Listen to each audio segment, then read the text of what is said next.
entramos en la recta final del programa y vamos a hacerlo hablando de inteligencia artificial. Vamos a conocer qué es la inteligencia artificial.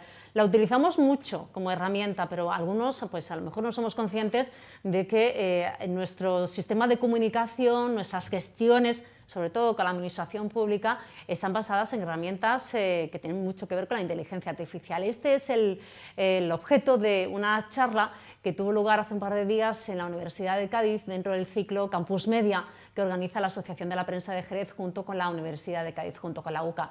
El profesor encargado de dar esta charla y de abordar pues, esta realidad es Gabriele Belstri. Él es profesor de Derecho Administrativo y además es el director del Observatorio del Sector Público e Inteligencia Artificial de la Universidad. Gabriele, bienvenido, buenos días. Muchísimas Muchas gracias, gracias por haberte trasladado hasta aquí.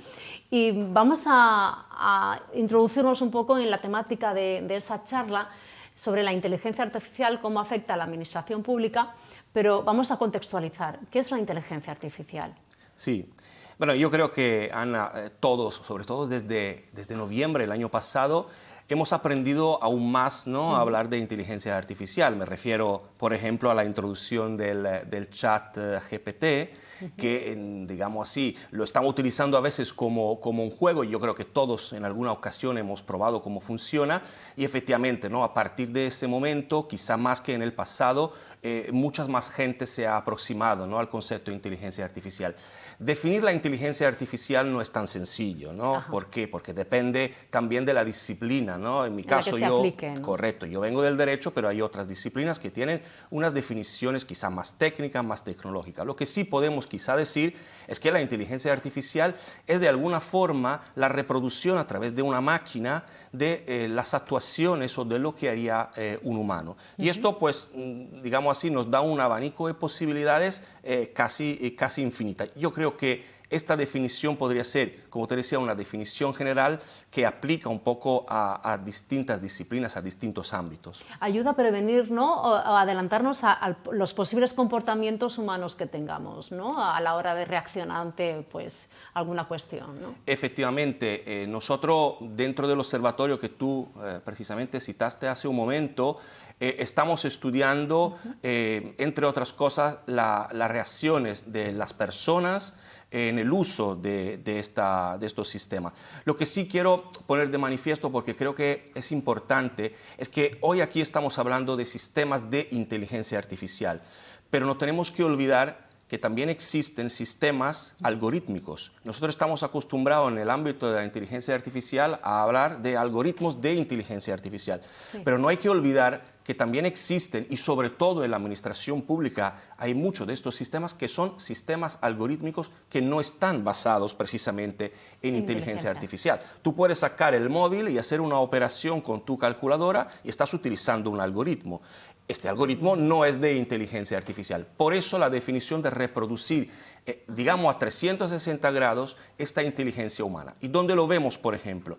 Lo vemos en el ámbito de la administración pública, sobre todo durante la pandemia, donde las mismas administraciones públicas han implantado asistentes virtuales, chatbot, basado en inteligencia artificial. Solo a título de ejemplo, tú puedes entrar, nosotros podemos entrar en la página web de la Seguridad Social y veremos cómo en la esquina derecha nos aparece una especie de robot, ¿no?, un avatar que se llama Isa, con la cual nosotros podemos interactuar, le podemos hacer preguntas, y son preguntas en lenguaje natural.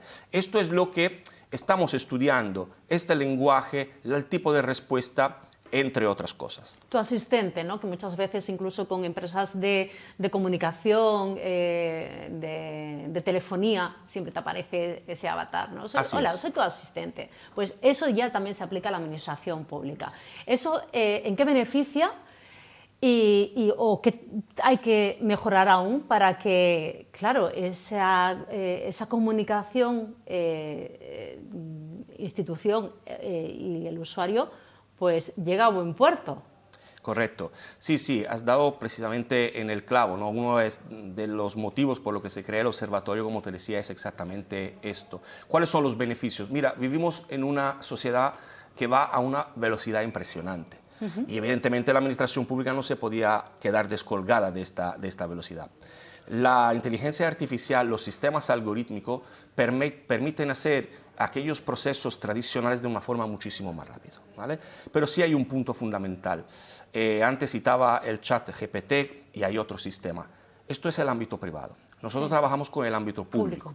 Y el ámbito público tiene poco que ver con el ámbito privado, en el sentido de que la administración pública tiene que cumplir con lo que es su deber, que es, digamos así, garantizar el interés público de las personas. Por lo tanto, es necesario que se adelanten determinados procesos, se hagan de forma más rápida, pero siempre pensando en el interés público de las personas. Y evidentemente un sistema de inteligencia artificial, como puede ser un asistente virtual, permite precisamente avanzar en este sentido. Y existen otros sistemas, ya están implantados en algunas administraciones públicas, por ejemplo, en materia de inspección de trabajo, ya se están utilizando sistemas de inteligencia artificial. La agencia tributaria utiliza estos sistemas de inteligencia artificial. Muy probablemente hemos escuchado en los últimos tiempos programas, sistemas como el Biogen en materia de violencia de género. Ya en Cataluña se están utilizando desde hace unos años programas como el RISC-CANVI, que permite determinar si los permisos que se le pueden dar a los presos efectivamente se le pueden dar o no. Es decir, hay un abanico. Esto todo en pro de lo que es la eficacia de la administración pública. Claro, pero eso permite pues, una atención 24 horas, los 365 días del año, pero no todos los usuarios a lo mejor saben comunicarse con esas herramientas, ¿no?, de inteligencia artificial. No sé si se está avanzando en cubrir ciertas lagunas, en aportar ciertas respuestas que vayan en función de las necesidades del propio usuario.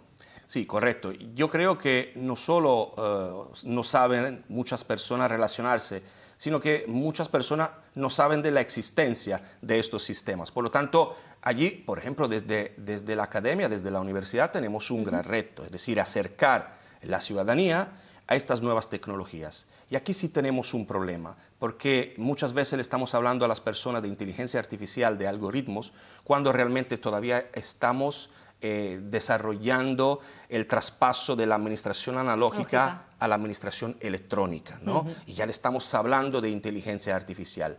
Esto es uno de los problemas que está generando, además de otros muchos, como son los sesgos, es decir, las discriminaciones que producen estos sistemas, pero yo creo que uno de los problemas fundamentales es que tenemos el riesgo de que las personas se queden descolgadas de esta transición, ¿no? Por lo tanto, hay una solución, al fin y al cabo muy sencilla. Tenemos que caminar en dos recorridos. No podemos abandonar lo que es la transición desde la administración analógica a la administración electrónica y al mismo tiempo, para que precisamente nadie se quede descolgado, pues seguir evidentemente en el plan de formar no solamente las personas, sino, por ejemplo, los empleados públicos también en materia de inteligencia artificial. Esto yo creo que es un reto fundamental. No debemos de abandonar esta transición del analógico a la administración electrónica, sin olvidar que la inteligencia artificial concretamente ya está aquí, ya se está utilizando, por lo tanto también hay que dar respuesta en este sentido. Eso era uno de los retos o la gran problemática, ¿no?, que planteabas en la charla el otro día en el Campus Media, es las diferentes velocidades, ¿no?, una a la que va evolucionando la administración pública y los usuarios, ¿no?, o los propios empleados públicos que acabas de comentar, ¿no? Sí, en este sentido, pues nosotros lo que entendemos, tanto desde la Universidad de Cádiz como del Observatorio, es que tenemos que empezar ya a plantear una formación, sobre todo para los empleados públicos, específica en estas materias. Lo hacemos desde el punto de vista jurídico, pero también lo queremos hacer desde un punto de vista transversal y complementario, también con otras disciplinas. Y esto tiene una razón muy específica. Muy probablemente, yo creo que todos los que estamos trabajando en esto coincidimos, la intervención de la inteligencia artificial hará que se pierdan puestos de trabajo. Claro. Pero también es cierto que se crearán nuevos puestos de trabajo. Por lo tanto, tenemos por un lado la necesidad de formar a las personas que en el futuro tendrán que ocupar puestos de trabajo relacionados directamente con los datos, con la inteligencia artificial, pero también tenemos la obligación de hacer algo para que las personas que ya, por ejemplo, los empleados públicos están trabajando, se puedan reciclar.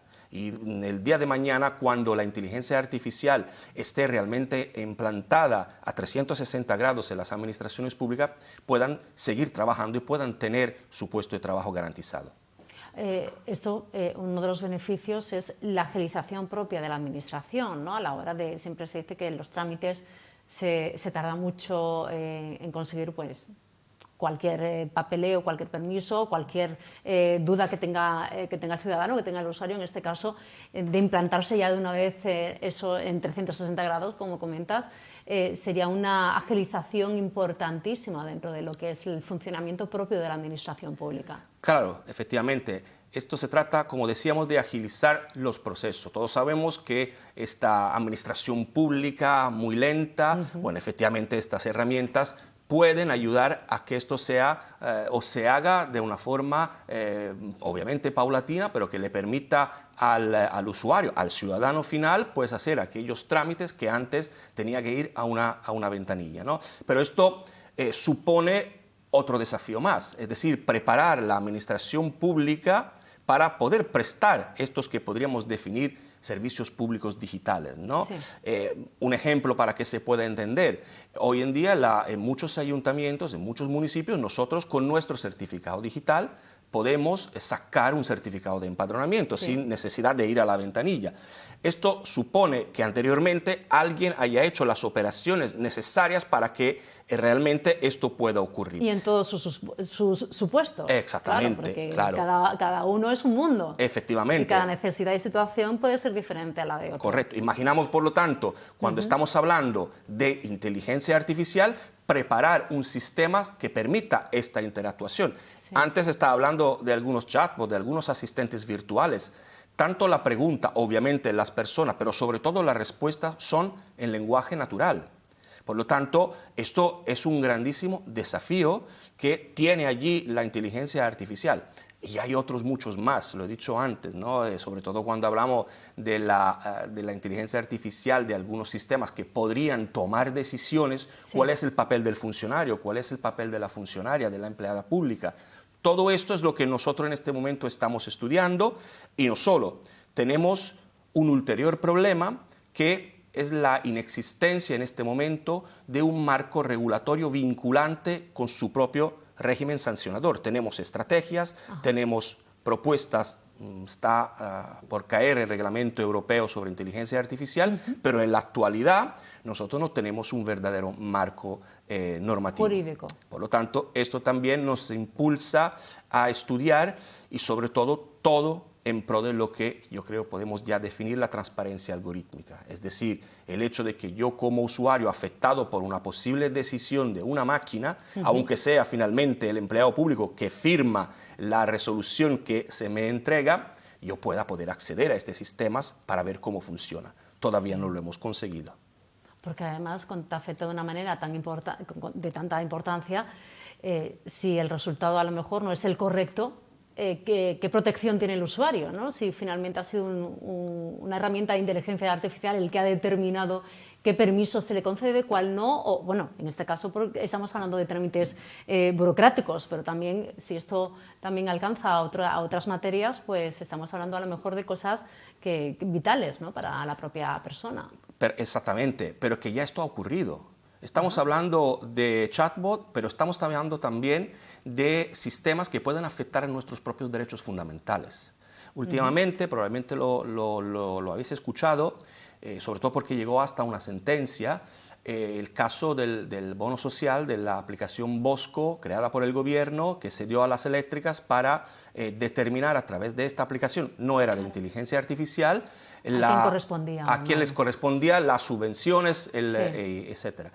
Se dieron muchos casos de denegación. Por lo tanto, concretamente la Fundación Civio pues solicitó, entre otras cosas, el acceso al código fuente, es decir, a estas instrucciones a través de las cuales nosotros podemos entender, sobre todo los técnicos, cómo funciona el sistema. Y le fue denegado el acceso, alegando la propiedad intelectual o industrial. Por lo tanto, el usuario final ve mermado un derecho fundamental que está previsto en la Constitución, concretamente el artículo 24 de la Constitución, tutela judicial efectiva. No puede tener el usuario todos los datos necesarios, todas las herramientas necesarias para defenderse. Y esto es otro de los retos que desde el punto de vista jurídico nos estamos planteando.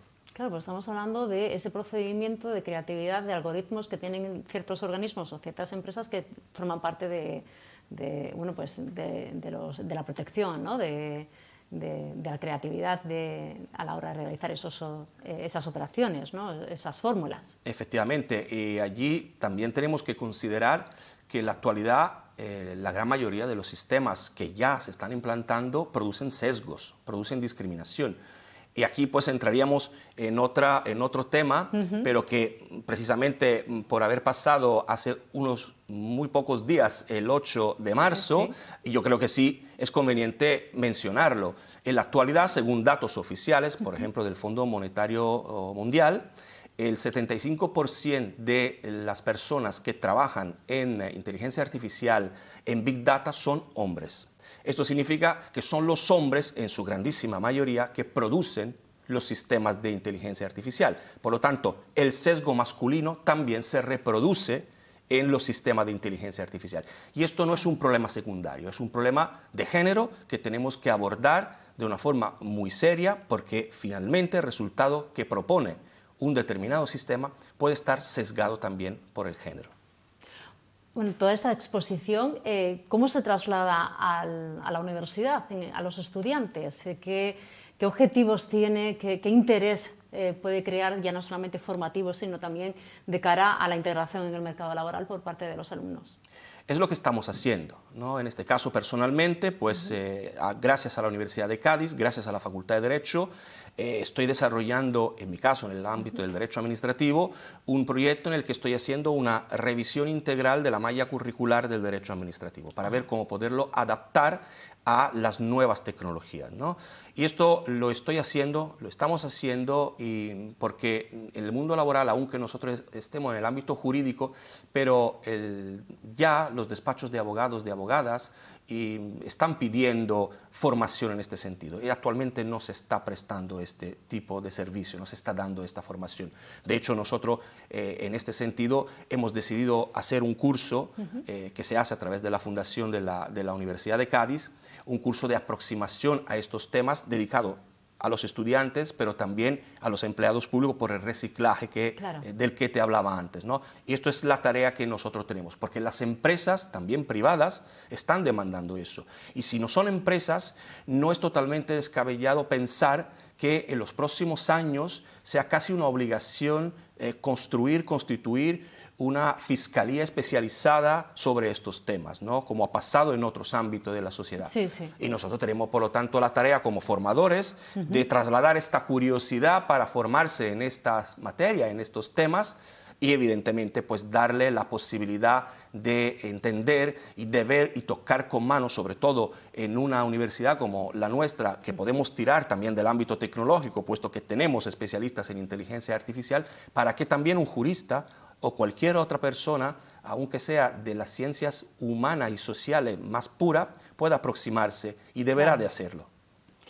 Bueno, pues es un mundo apasionante el que nos muestra, y sobre todo porque forma parte de nuestro día a día, cada vez va a estar mucho más implantado y forma parte de una realidad que ya existe, que ya está, y que quizás nos tenemos que ir, el usuario en general, el ciudadano en general, adecuándonos y sobre todo formándonos en digitalización y en aplicar este tipo de herramientas también, en este caso en el sector público, pero también en el sector privado, que incluso va por su propio camino y también va mucha velocidad avanzando en este campo.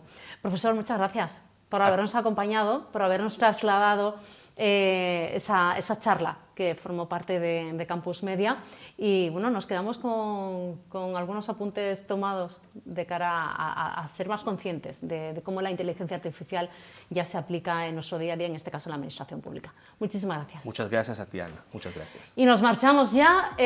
No sé si nos da tiempo a marcharnos con We Can Do. No, creo que no, va a ser que no, nos pasamos de tiempo. Regresamos el próximo lunes a partir de las 10 de la mañana aquí en Jerez al Día. Que pasen un feliz fin de semana. Adiós.